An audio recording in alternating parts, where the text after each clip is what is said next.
The process starts right from the moment of birth. So like a slave, I am being told to slog for something I don't really care for.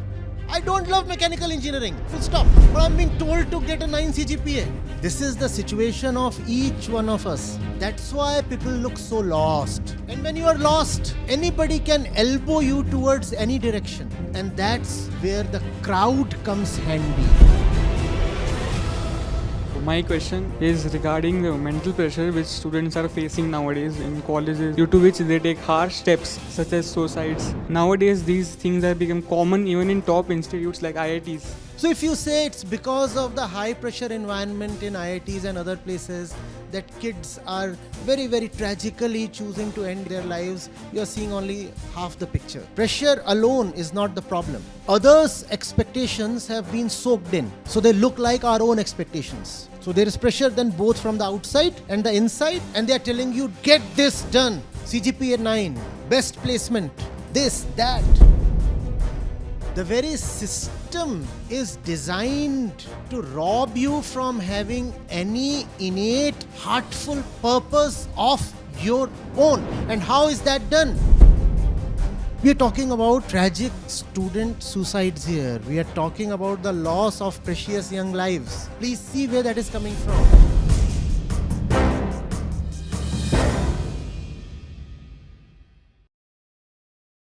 Namaste, Acharya Ji.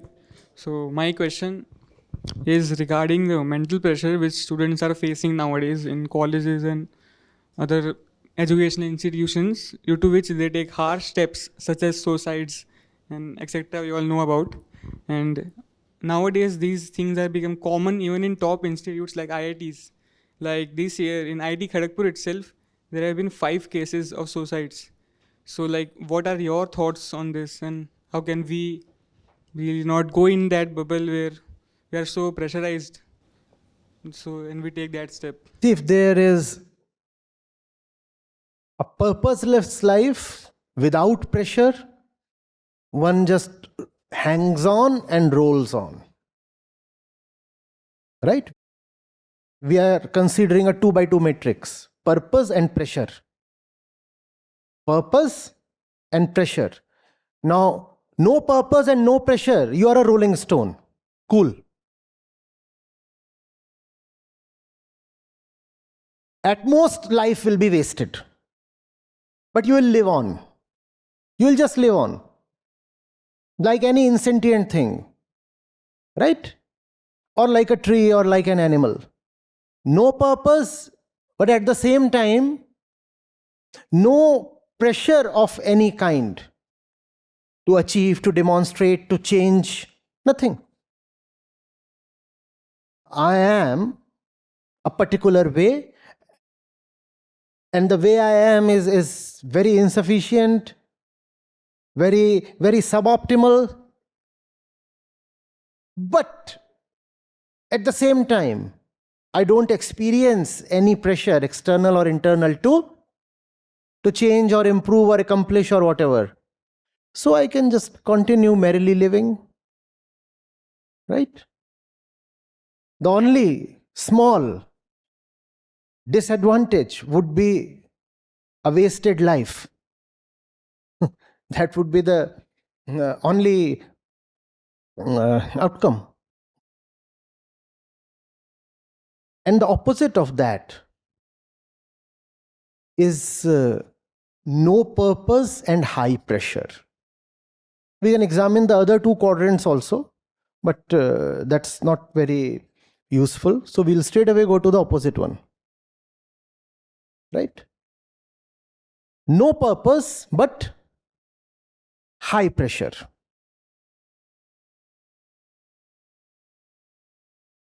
This is where suicides happen. Contrast this with great purpose and high pressure. This person will have a zeal to live. Yes, there would be great pressure, but he'll say, I'll live on because there is love. because I understand my purpose. And often with the purpose, pressure does come, and he'll welcome that pressure. Whenever you accept a great purpose, it's a thing of love. And it's an extraordinary thing that society often does not approve of, let alone support. So there would be pressure. The very nature of a great purpose is that it brings pressure along with it. But such pressure now is life saving, even life giving. Because you know there is something tremendous to achieve, and you love. And you love. You love what you want to achieve. Your purpose is arising from your own clarity. It's a very intimate thing. It's a very personal thing. There is this little thing that I really love. It could be a kid, it could be an institution, it could be anything. It's related to my heart.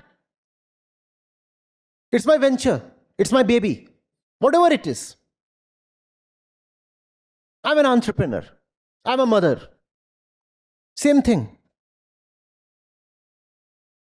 Right? I have a purpose, and the purpose is raise this because it's worth it. And raising it is tremendously difficult. India, funding problems, infrastructural problems, regulatory problems, imperfect markets, monopolies, fragmented chains, logistics, all kinds of problems. But I have love. And now this pressure is life-giving. Even if now I want to die, I'll postpone death. In fact, I'll want to keep myself healthy, not just for my sake, but for the sake of this, my baby. Do you see this? High pressure is not a problem if there is a purpose deep enough. So if you say it's because of the high pressure environment in IITs and other places that kids are very, very tragically choosing to end their lives, you're seeing only half the picture. It's not just about high pressure. Somebody who clears the JEE or some other entrance examination is kind of used to high pressure. Else, he wouldn't have made it to the campus. Pressure alone is not the problem. Pressure alone is not the problem, no. But it's a very deadly situation when an extreme pressure meets extreme purposelessness. Then one is being forced to achieve, and there is no love. One doesn't want to achieve, but there is a lot of pressure from the environment. And it's not merely from the environment, because one has internalized the pressure now. So the pressure arises from within as well. Others' expectations have been soaked in. So they look like our own expectations. So there is pressure then both from the outside and the inside. And they are telling you, get this done. CGPA 9, best placement, this, that, everything. You have to be shining in co-curriculars. And someone is asking, hey, where's your girlfriend? Nothing. Even before placements, there is a matter of internship. Even before internship, there are courses to choose. And in many of the top-ranked institutions, if you don't have a CGPA high enough, you can't even get the course of your choice. There is some kind of auction happening there.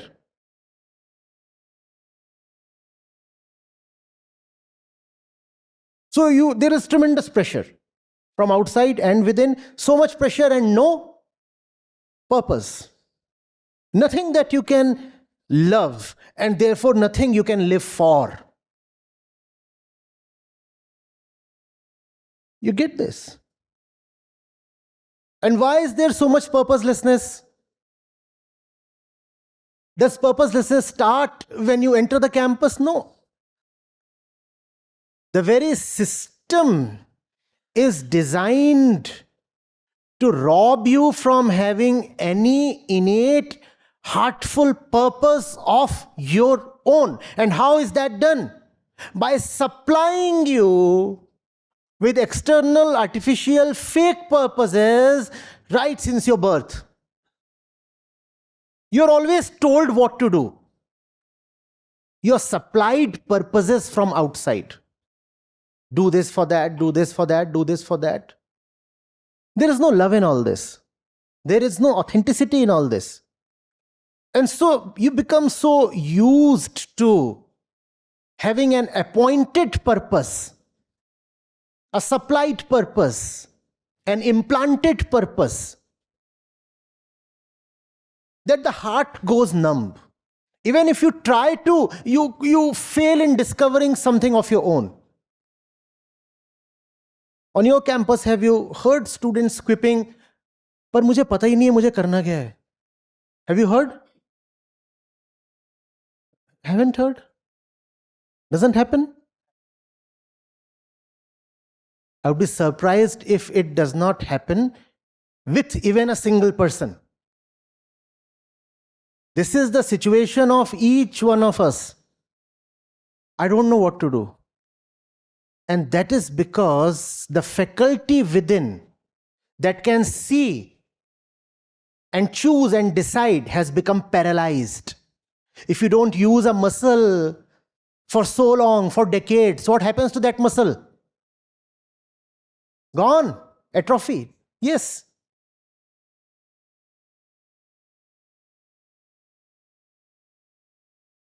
We are beings of clarity and love.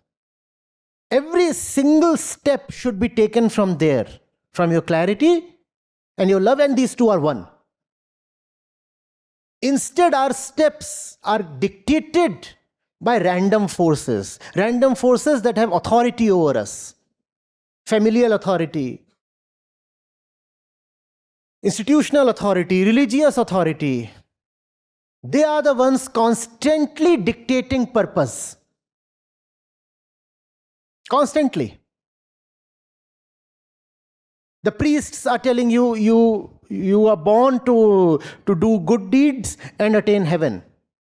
Oh, no, I have not been left free to ask myself, who am I and what am I here for? Some random priest comes and tells you, you are born so that you can become a man in your next birth. And then you can attain salvation. And you are supposed to accept that. Not only accept it, actually imbibe it. Soak it in so deeply that you feel as if it's your own conclusion. And the family. You see, now you are 13 and it's your boards. And this year your purpose must be to strike 99. The muscle is not being allowed to function. So the muscle will get paralyzed, atrophied. It will shrink. It will lose power. Now, even when there is a need, a genuine one, to use it, you will find it failing. That's what happens with us. That's where our purposelessness comes from. That's why people look so lost. And when you are lost, anybody can elbow you towards any direction. You stand like this here. Somebody comes and just pushes. And you start moving in that direction. And that's where the crowd comes handy. I don't know what to do. So the crowd becomes very useful. Let me follow the crowd. We are talking about tragic student suicides here. We are talking about the loss of precious young lives. Please see where that is coming from. The process starts right from the moment of birth.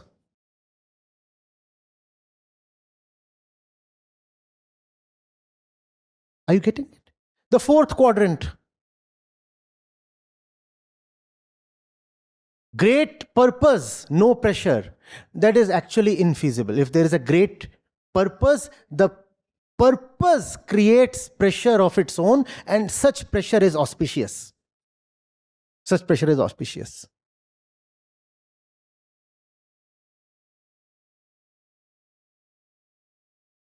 Yes, you have intellect, but that won't suffice. No. Intellect is just like this arm, it's a physical thing. Cells in the brain. The arm by itself is not sentient. Intellect is not consciousness. Intellect doesn't suffer, consciousness does. And consciousness requires a diet of, I repeat, love and clarity.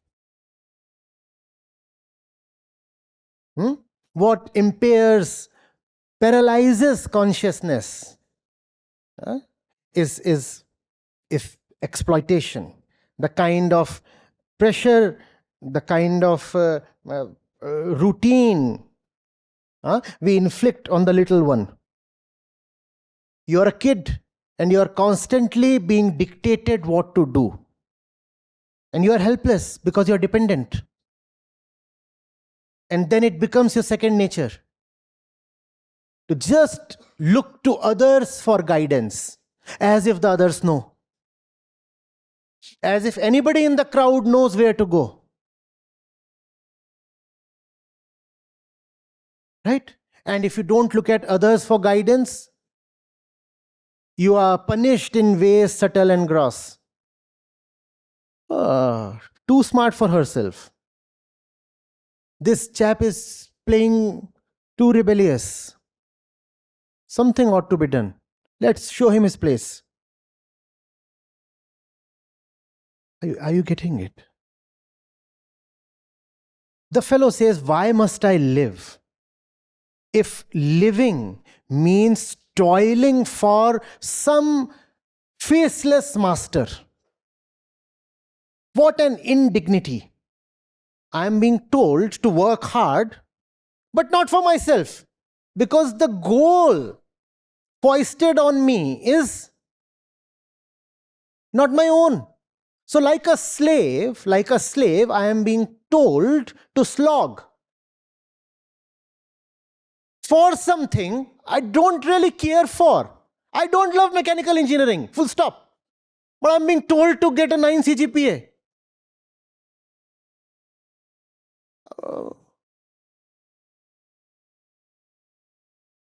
You understand this?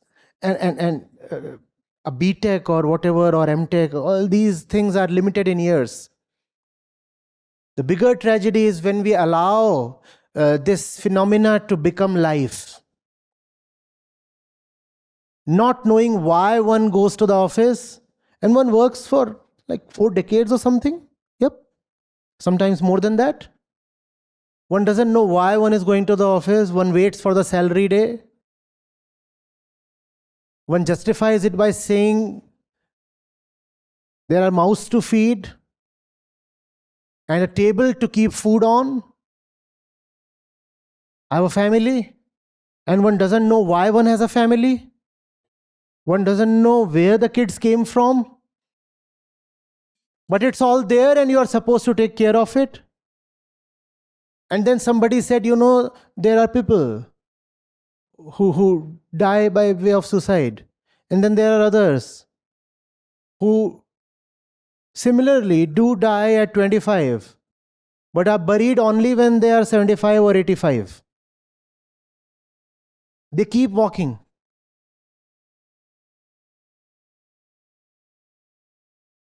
It does appear they are still alive, but they are gone, finished. Purposeless, meaningless lives. Why even call them alive?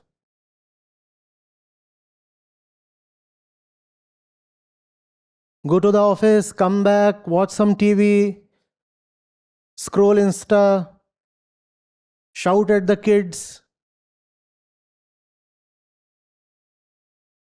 the bed, sex, random boredom, snore away, the alarm rings, get up again, the same pathetic, dirty, boring routine. But you say you are a responsible father or a mother, and life rolls on.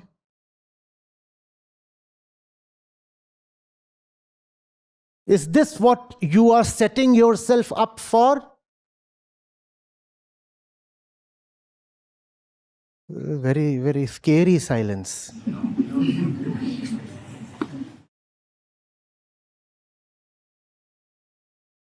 You remember that Wasipur dialogue? Beta tumse na ho payega.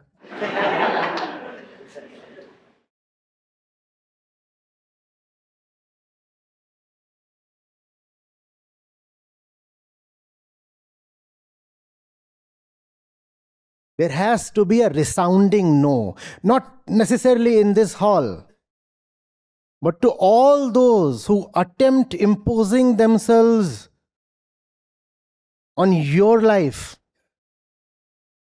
You're educated, you're smart, you're young. No must be the first word in your dictionary, life dictionary. No. The default is no. Now convince me to extract a yes. The default would always be no. But I would say, wouldn't it be a difficult road to take? Saying no to Difficulty and ease are all relative terms. Very relative. Very relative. Please pick this book. No, continue sitting. Pick this book. Please pick this book. Continue sitting, pick this book. Please. I can't. Difficult. Efforts needs to be No, done. no, you don't need to make efforts. You need to leave your position. Yeah. Leave your position and pick it up. So easy. So easy. So easy. Difficulty is only when you want to preserve your position. That is the ego. Your position is your ego. Your location, your situation, your coordinates. I don't want to leave who I am, where I am, and then I want to attempt something beautiful, something necessary. It won't get done.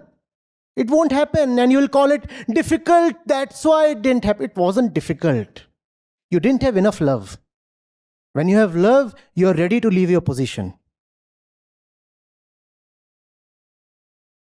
And that love can come only from clarity. We are not talking of desire here. We are talking of clarity here.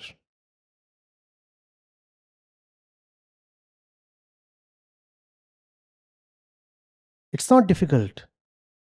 Not for you smart chaps. I'm throwing stuff at you and it's disappearing into some black hole.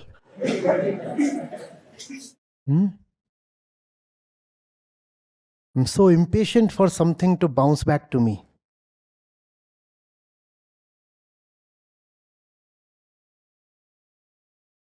We are young, are we not? Yeah. And I'll dare to include myself now, right? This time, yes. So what does youth mean to you? If you can't rebel, if a no sounds so difficult, what does youth mean to you? Sex? What? Huh? Fire. Where is that?